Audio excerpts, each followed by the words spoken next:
కారం రంగు రుచితో ఉంటుంది. ఆచి మిరపపొడి అదరగొట్టే కారం రంగు రుచి.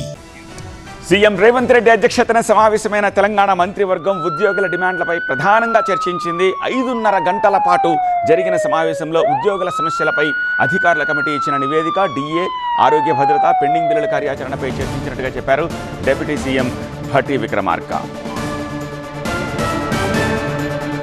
ఉద్యోగులకు 2 డిఏలు చెల్లించాలని తెలంగాణ కేబినెట్ నిర్ణయించింది. ప్రస్తుతం 1 డిఏ, 6 నెలల తర్వాత మరొక డిఏ చెల్లిస్తామని భట్టి విక్రమార్క చెప్పారు. ఉద్యోగుల ఆరోగ్య బీమాకు సంబంధించి ట్రస్ట్ ఏర్పాటు చేస్తామని, బీమాకు ఉద్యోగులు ప్రతి నెల 500 చెల్లిస్తే ప్రభుత్వం కూడా కొంత చెల్లిస్తుంది అన్నారు.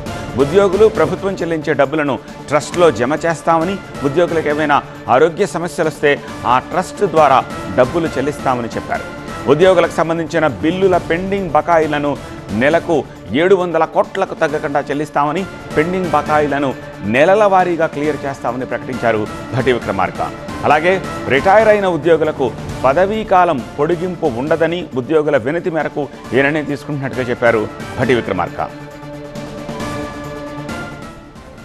ప్రస్తుతానికి 2 డిఏలు ఉద్యోగ సంఘాలకి ఉద్యోగస్తులకు ఇవ్వాలని, 1 డిఏ ఇప్పుడు వెంటనే చెల్లించాలని, అట్లాగే ఇంకొక డిఏ ఒక 6 నెలల తర్వాత చేపట్టాలని నిర్ణయం చేయడం జరిగింది. గత ప్రభుత్వం పెట్టిపోయినటువంటి పెండింగ్ బిల్లులు సంబంధించి కూడా, ఉద్యోగస్తులకు సంబంధించినటువంటి పెండింగ్ బిల్స్, ఆ బిల్స్ కూడా ప్రయారిటైజ్ చేసుకొని ప్రతి నెల కనీసం 700 కోట్లు తగ్గకుండా ఆ పెండింగ్ బిల్లులకు సంబంధించిన, ఉద్యోగస్తులకు సంబంధించిన బిల్లులు బకాయిలు కూడా నెలల వారీగా క్లియర్ చేస్తూ ప్రయారిటైజ్ చేయాలని కూడా నిర్ణయం చేయడం జరిగింది.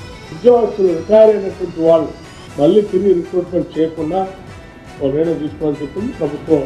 దానికి కూడా సానుకూలంగా స్పందించింది.